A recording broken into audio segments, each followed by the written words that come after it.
साल है 1982। 3 नॉर्वेजियन शोधकर्ता अंटार्कटिका के एक बड़े बर्फ के मैदान में स्नो कैट के जरिए एक सिग्नल का पीछा कर रहे हैं। सब कुछ सामान्य और योजना के अनुसार चल रहा है और वो एक दूसरे के साथ मजाक कर रहे हैं। तभी उनके उपकरण पर एक तेज सिग्नल का पता चलता है और वो जांच करने के लिए स्नोकेट को रोकने का निर्णय लेते हैं।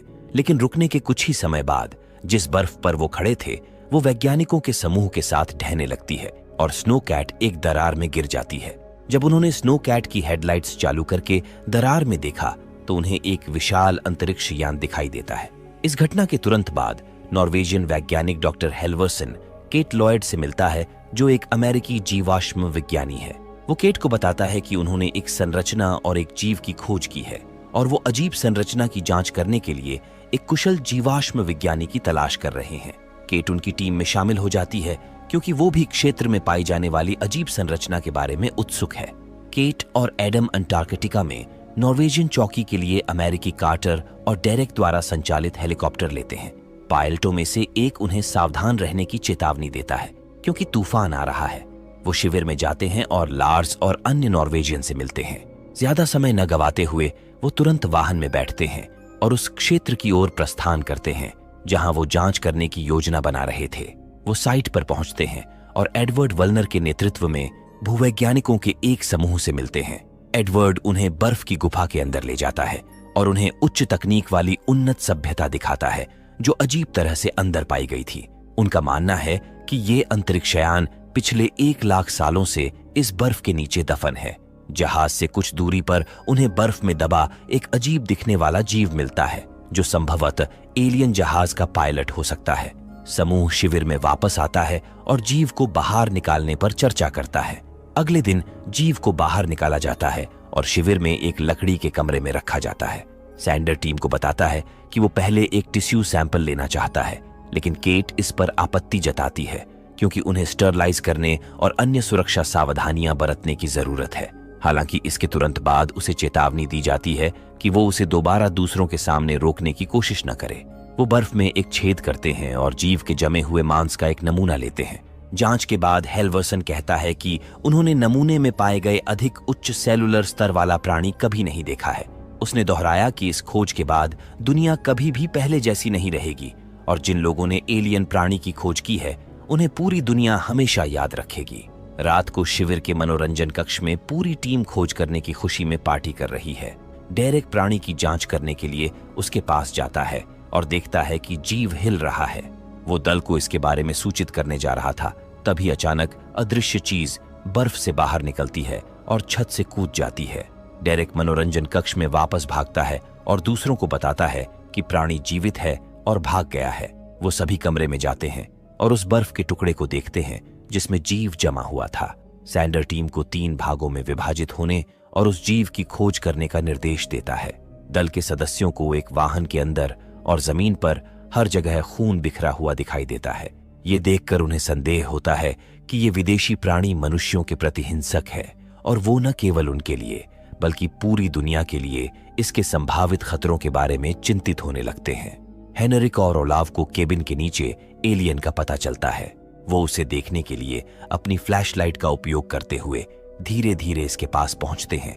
जैसे ही हेनरिक उसका सामना करने के लिए मुड़ता है, एलियन उसकी छाती में एक तेज जीभ से वार करता है जो उसके शरीर का एक हिस्सा प्रतीत होता है, जिससे ओलाव के चेहरे पर खून के छींटे पड़ जाते हैं। उसी समय एलियन जीव हेनरिक के शरीर को खींचता है और निगल जाता है। ओलाव चिल्लाता है और मदद मांगता है। लोग एलियन पर गोली चलाने के लिए अपनी पिस्तौल का उपयोग करते हैं, लेकिन वो उनके लिए अभेद्य साबित होता है। दुष्ट प्राणी को मारने के अंतिम प्रयास में दल ने उस पर गैसोलीन फेंक दिया और उसे आग लगा दी, जिससे वो तुरंत मर गया। इस घटना के बाद वैज्ञानिकों को एहसास हुआ कि एलियन को केवल जलाकर ही नष्ट किया जा सकता है। समूह हैरान और परेशान होकर अंदर जाता है। ओलाव का इलाज चल रहा है और वो काफी अस्वस्थ लग रहा है। उसे चिकित्सा देखभाल की आवश्यकता है, इसलिए कार्टर ने समूह को सूचित किया कि वो सुबह होते ही शहर में लौट जाएगा। लेकिन हेल्वर्सन ने इस बात पर जोर दिया कि शोधकर्ताओं के रूप में ये उनकी जिम्मेदारी है कि वो एलियन के बारे में और अधिक जानने के लिए उसके अवशेषों का अध्ययन करें। भले ही एलियन कितना भी खतरनाक क्यों न हो, वैज्ञानिकों को अभी भी इस पर अध्ययन करना जरूरी है। बातचीत के तुरंत बाद हेल्वर्सन एलियन और हेनरिक के अवशेषों की जांच करने के लिए प्रयोगशाला में जाता है। हड्डियों की जांच करते समय केट ने देखा कि उसकी त्वचा बिल्कुल नई प्रतीत हो रही है। इसके अलावा उसे धातु का एक टुकड़ा मिलता है और वो इसके बारे में टीम के अन्य सदस्यों से पूछती है। हेनरिक के सहकर्मियों ने उसे बताया कि फ्रैक्चर को स्थिर करने के लिए हेनरिक की बाह में एक टाइटेनियम बार रखा गया था, लेकिन अजीब बात यह थी कि वो उसके हाथ से बाहर था। बाद में केट और एडम माइक्रोस्कोप के नीचे जीव की कोशिकाओं को देखते हैं। कोशिकाएं न केवल अभी भी जीवित हैं, बल्कि वो हेनरिक की कोशिकाओं को निगल रही हैं और उनकी नकल भी बना रही हैं। अगली सुबह जब कार्टर और जेमिसन हेलीकॉप्टर तैयार कर रहे थे, तब केट बाथरूम में खून से सना हुआ कुछ देखती है। जब वो उसे रुमाल से साफ करती है तो पता चला कि ये सिल्वर टूथ है। ओलाव और ग्रिग्स कार्टर और डेरेक के साथ हेलीकॉप्टर में चढ़ते हैं और चारों उड़ान भरते हैं। केट उन्हें रोकने के लिए बाहर भागती है और उन्हें रुकने का इशारा करती है। पायलट ने देखा कि केट उसे रुकने का इशारा कर रही है। हेलीकॉप्टर के अंदर ग्रिग्स का चेहरा 2 भागों में विभाजित हो जाता है और वो ओलाव पर हमला करता है। केट और एडवर्ड देखते हैं कि हेलीकॉप्टर नियंत्रण से बाहर हो रहा है और आखिरकार वो पहाड़ के पीछे दुर्घटनाग्रस्त हो जाता है। टीम के सभी सदस्य एकजुट होते हैं और केट उन्हें बताती है कि उसे बाथरूम में चांदी की फिलिंग मिली है।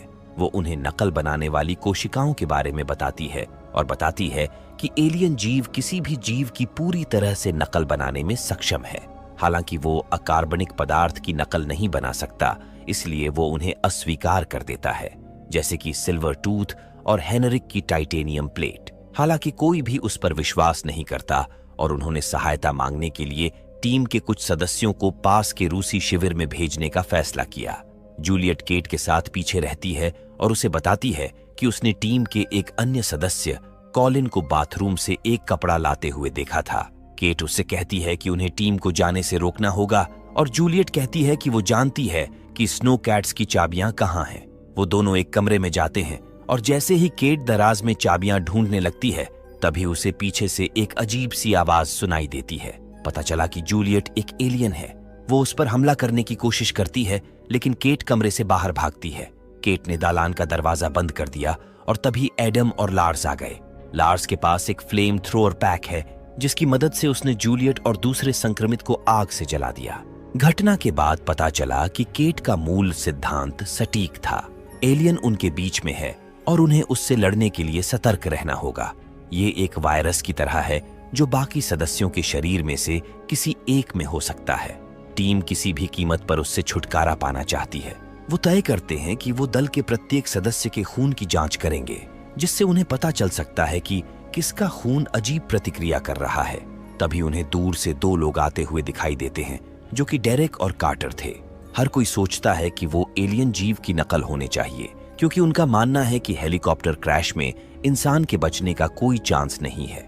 दल के सदस्य जब तक उनके ब्लड रिपोर्ट नहीं आ जाते, तब तक उन्हें एक कमरे में बंद करने का फैसला करते हैं, लेकिन उसी रात किसी ने सभी रक्त नमूनों के साथ प्रयोगशाला को जला दिया।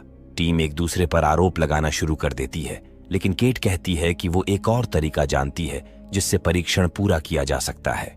वो एक टॉर्च लेती है और लार्स को अपना मुंह खोलने के लिए कहती है। उसने देखा कि उसके दांतों में फिलिंग है। वो टीम को समझाती है कि अगर हम में से कोई एलियन होगा तो उसके दांतों में भराव नहीं होगा। हेल्वर्सन, एडवर्ड, कॉलिन और एडम को एक संदिग्ध के रूप में हटा दिया जाता है, क्योंकि उनके दांतों में कोई फिलिंग नहीं है। इन चारों को बंदूक की नोक पर रखा जाता है, जबकि केट लार्स से कहती है कि वो डेरेक और कार्टर को यहाँ ले आए ताकि उनका परीक्षण किया जा सके। लार्स और जोनास डेरेक और कार्टर को लाने के लिए इमारत में जाते हैं, लेकिन पता चला कि वो फर्श में एक छेद के माध्यम से भाग निकले हैं। लार्स उनका पीछा करता हुआ एक इमारत में जाता है और अचानक उसे अंदर खींच लिया जाता है। जोनास दल के पास वापस जाता है और उन्हें बताता है कि कार्टर और डेरेक ने लार्स को मार डाला है। कार्टर और डेरेक इमारत में आते हैं और पेडर के साथ उनकी झड़प होती है। एडवर्ड कार्टर और डेरेक को मारने के लिए पेडर पर चिल्लाता है। इससे पहले कि पेडर अपने फ्लेम थ्रोअर से उन्हें जला दे, डेरेक ने बंदूक से पेडर के सिर में गोली मार दी, लेकिन गोली फ्लेम थ्रोअर टैंक पर भी जा लगी, जिससे एक विस्फोट हुआ और एडवर्ड गंभीर रूप से घायल हो गया। टीम के अन्य सदस्यों द्वारा उसे उठाकर एक कमरे में लाया जाता है, लेकिन जैसे ही वो कमरे में प्रवेश करते हैं, एडवर्ड के अंग अचानक उसके शरीर से अलग हो जाते हैं और छोटे केकड़े जैसे जीवों में बदल जाते हैं। इनमें से एक चीज जोनास के पास आती है और उसके चेहरे पर चिपक जाती है।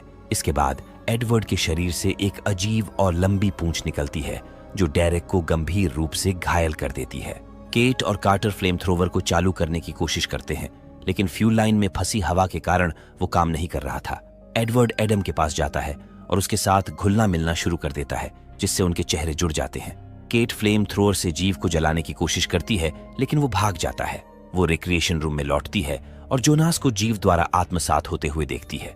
वो उन दोनों को फ्लेम थ्रोवर से मार देती है। डेरेक के मरने तक कार्टर उसके साथ बैठा रहता है और जब उसकी मौत हो जाती है तब केट उसे फ्लेम थ्रोअर से जला देती है। केट और कार्टर उस चीज की तलाश करते हैं। इसी बीच हेल्वर्सन एक डेस्क के पीछे छिपा हुआ है, लेकिन जीव उसे ढूंढ लेता है और उस पर हमला कर देता है। कार्टर और केट अलग हो जाते हैं और जीव कार्टर पर हमला कर देता है, लेकिन तभी केट आ जाती है और जीव को जलाकर मार डालती है। हेल्वर्सन, जो अब संक्रमित है, एक स्नॉकेट लेकर भागने लगता है। ये देखकर कार्टर केट से कहता है कि उसे जाने दो, क्योंकि वो ठंड में जम जाएगा। लेकिन केट का मानना है कि अगर वो इंसानों तक पहुंच गया तो लाखों लोगों की जान जा सकती है। केट और कार्टर दूसरी स्नो कैट में बैठ जाते हैं और हेल्वर्सन का अंतरिक्ष यान तक पीछा करते हैं। दोनों दुनिया को बचाने की उम्मीद में अंतरिक्ष यान के अंदर जाते हैं और खुली हैच की ओर चलना शुरू करते हैं, लेकिन जहाज सक्रिय हो जाता है और केट एक छेद के माध्यम से जहाज में गिर जाती है। कार्टर हैच के माध्यम से प्रवेश करता है। दूसरी तरफ केट जहाज में एक बिंदु पर पहुंचती है जो ऊर्जा स्रोत जैसा दिखता है। तभी उसका सामना एलियन से होता है और वो एक सुरंग में उसका पीछा करता है। जैसे ही जीव उसे सुरंग से बाहर खींचता है, केट एक ग्रेनेड लेती है और एलियन के मुंह में फेंकती है, जिससे पूरा जहाज नष्ट हो जाता है। दोनों वापस स्नो कैट के पास मिलते हैं। कार्टर अंदर जाता है, लेकिन केट अचानक उसे इंतजार करने के लिए कहती है। केट ने नोटिस किया कि कार्टर की बाली गायब है और उसे संदेह है कि एलियन उसके अंदर घुस गया होगा। ये सुनिश्चित करने के लिए केट ने कार्टर से ये बताने के लिए कहा कि उसकी खोई हुई बाली कहाँ है। जब कार्टर ने गलत कान की ओर इशारा किया तो केट ने निष्कर्ष निकाला कि कार्टर एक एलियन है। ज्यादा समय गवाए बिना उसने कार्टर को फ्लेम थ्रोअर से जलाकर मार डाला। जैसे ही वो जलता है, कार्टर एक अमानवीय चीख निकालता है। इसके बाद वो दूसरी स्नो केट में बैठती है और रूसी शिविर की ओर भाग जाती है। मूवी के अंतिम दृश्य में शिविर में एक हेलीकॉप्टर उतरता है। मृत और ठंड से जमा हुआ कॉलिन रेडियो पर बैठा है। उसने अपना गला और कलाई काट ली है। हेलीकॉप्टर का पायलट चिल्लाता है, ये सोचकर कि शायद कोई जिंदा बच गया हो, लेकिन तभी बंदूक से उस पर गोली चलाई जाती है।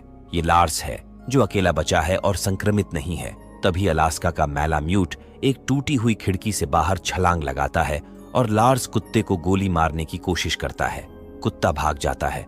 लार्स पायलट पर चिल्लाता है कि ये कोई कुत्ता नहीं है और हेलीकॉप्टर से उसका पीछा किया जाता है। लार्स और पायलट ने हेलीकॉप्टर से कुत्ते का पीछा किया और उस पर गोली चला दी।